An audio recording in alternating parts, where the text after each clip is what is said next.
नमस्कार, आप देख रहे हैं हेडलाइन 365 न्यूज ड्यूअल।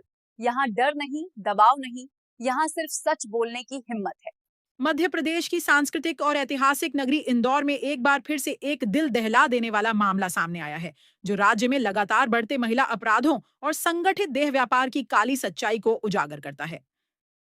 धर्मपुरी इलाके में जुबेर नामक एक मुस्लिम युवक और सिमरन नाम की महिला ने कई वर्षों से निर्दोष युवतियों को अपने जाल में फंसाकर देह व्यापार की दलदल में धकेलने का घिनौना खेल खेला हुआ है। इस बार शिकार बनी है पायल नाम की एक नाबालिग हिंदू लड़की, जिसके माता पिता नहीं हैं और जो असहाय अवस्था में थी। इन दोनों दरिंदों ने देखभाल के बहाने उसे अपने घर में रखा, लेकिन असलियत में जबरन मारपीट, डराने धमकाने और यातनाओं के जरिए उसे देह व्यापार में उतार दिया। यह मामला तब और भी भयावह हो जाता है जब पीड़िता ने अपनी जयपुर में रहने वाली गर्भवती मौसी को अपनी हालत बताई। मौसी जब उसे बचाने धर्मपुरी पहुंची तो जुबैर और सिमरन ने न केवल उन्हें अपमानित किया बल्कि गंभीर मारपीट की। एक गर्भवती महिला पर हाथ उठाने की हैवानियत इन लोगों की असली मानसिकता को बेनकाब करती है। पीड़िता जब धर्मपुरी थाने पहुंची और पूरी घटना की शिकायत दर्ज कराने की कोशिश की तो पुलिस ने कोई ठोस कार्रवाई नहीं की।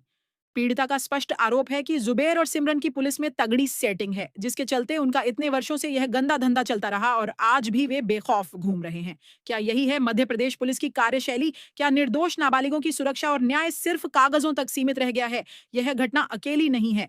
मध्य प्रदेश में पिछले कुछ वर्षों में ऐसे दर्जनों मामले सामने आए हैं, जहां एक खास धर्म के लोग दूसरे धर्म की मासूम लड़कियों को प्रेम झांसा, नौकरी का लालच या देखभाल के नाम पर फंसाकर देह व्यापार, जबरन धर्मांतरण या यौन शोषण की शिकार बनाते हैं।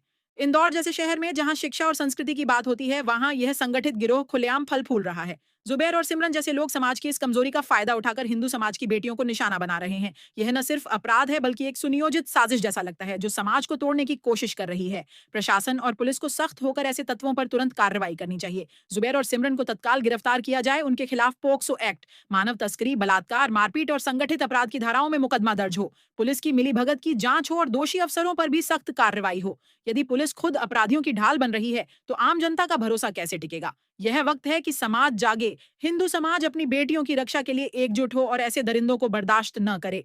मध्य प्रदेश सरकार को चाहिए कि महिला सुरक्षा और ऐसे संगठित अपराधों पर जीरो टॉलरेंस नीति अपनाए, वरना कल कोई और पायल, कोई और निर्दोष लड़की इस जाल में फंस जाएगी। न्याय की मांग तेज होनी चाहिए। जुबैर सिमरन जैसे लोगों को सलाखों के पीछे पहुंचाना अब जरूरी हो चुका है। अभी आपने जुबैर और सिमरन पर देह व्यापार करवाने के लिए प्रताड़ित करने का जो आरोप लगाया, तो पूरी घटना आप बताएं कि किस तरह से क्या हुआ। हम गए थे घर, उनने मेरे को उनका पैसे के लिए उन्हें बोला था कि तू पैसे चुरा के ले गई हो। मैं घर से कुछ भी मैंने नहीं चुराया था।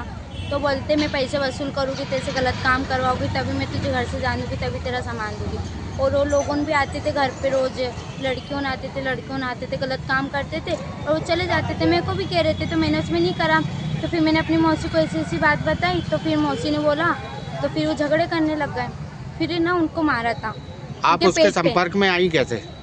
मैं उनके घर पे रहती थी, उनके घर के पास में 6-7 महीने से रहती थी। हाँ। तो मैं उनको जानती थी, तो उन्होंने मुझे रख के रखा था काम के लिए। हाँ। मेरे को नहीं पता था कि वो ऐसा करवाएगा। तो काम के बहाने आपको देह व्यापार में ज़बरदस्ती धकेला गया, इसमें आप ये आरोप लगा रही हैं? हाँ। तो नाम क्या क्या थे इनके? जुबैर और स्वीटी। कहाँ रहते हैं? धर्मपुरी। तो इसके देह व्यापार में धकेलने से पूर्व ये किसी तरह का कोई आपको शारीरिक प्रताड़ना भी दी है इन्होंने किसी तरह से? हाँ, जुबैर ने दी थी। उनने बोला था कि मैंने आपके बारे में बहुत सोचा था, चलो आप मेरे संग सब कुछ करो, गलत काम का बोला था उन्होंने मेरे को। तो फिर मैं घर से भाग गई थी, इसलिए उन्होंने मेरे को ऐसा बोला था। इसकी आपने पुलिस में रिपोर्ट कराई? हाँ। तो क्या रवैया रहा पुलिस नहीं करवाई में? थी, नहीं करवाई। अभी नहीं करवाई? नहीं, अभी नहीं करवाई, मैंने नहीं बताया था। हाँ। हाँ। तो अभी आप आज जो एमवाई में आए हैं, हाँ। तो क्या मेरी मौसी के पेट पे लात मार दी थी। हाँ। वो प्रेग्नेंट है, उनके पेट में बच्चा था, तो इसलिए आ गए थे कि कल से कुछ हो गया ना तो उनको परिणाम लगाओगी मैं। तो किस बात पर लात मारी, विवाद क्यों हुआ? हाँ, झगड़े हो गए थे, तो लड़ाई के चक्कर में उन्होंने गाली बकी थे आगे रह के। तो मेरी मौसी ने बोला था, बोलते मैं चोरी के ऊपर चोरी का इंजाम क्यों लगा रहे, बस इतना ही बोला था। हम तो सिर्फ आधार कार्ड लेने गए थे, पर झगड़े आगे रह के वही कर रहे थे। तो उन्होंने ना मेरी मौसी के पेट पर लात मार दिया था। आप जैसी और कितनी लड़कियां इन लोगों के चंगुल में हैं? बहुत सारी, 2-3 और रहेगी। कहाँ ये काम करते हैं? ये वहीं धर्मपुरी में ही करते हैं। और धर्मपुरी में पुलिस का या किसी तरह का कभी कोई इनके पास छानबीन के लिए या कोई पूछताछ के लिए कभी आज तक कोई पुलिस की नहीं टीम आए, आई वहाँ के नहीं। थाने ये की? तो और उल्टा पुलिस वाले उनको पैसा दे के रोक देते हैं वहीं। अच्छा, हाँ। आपका नाम? पायल। आप पीड़िता पायल की कौन लगती हैं? मौसी। तो आप इसके पास कैसे पहुंची, इसको जो आपके साथ मारपीट इसने हुई? मेरे को दूसरे नंबर से कॉल किया था किसी अनजान आदमी के से। हाँ, हाँ, तो मैं जयपुर से आई थी। अच्छा, हाँ, कि मेरे को मौसी बचा ले, आके बचाना होता, तो मैं आई थी इसके पास। हाँ, तो इसके घर गए थे हम आधार कार्ड और वो लेने। हाँ, तो इसके वो उन्होंने बोला कि तू इसके 40,000 रुपये दे दे, हाँ। और नहीं तो हम वसूला करेंगे इससे।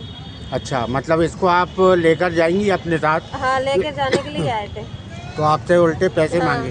पैसे मांगे थे तो हमने मना कर दिया कि हाँ। हमको नहीं, हम पे तो ना तो हमें इतने पैसे दे सकते हैं। तो उसकी छोरी के बार बोला कि इसको छोड़ दो, हम वसूल लेंगे। तो मैंने मना कर दिया। आपके साथ क्या गंभीर रूप से मारपीट हाँ, करी इन लोगों ने? मेरे है ना गंभीर रूप से मारपीट करी।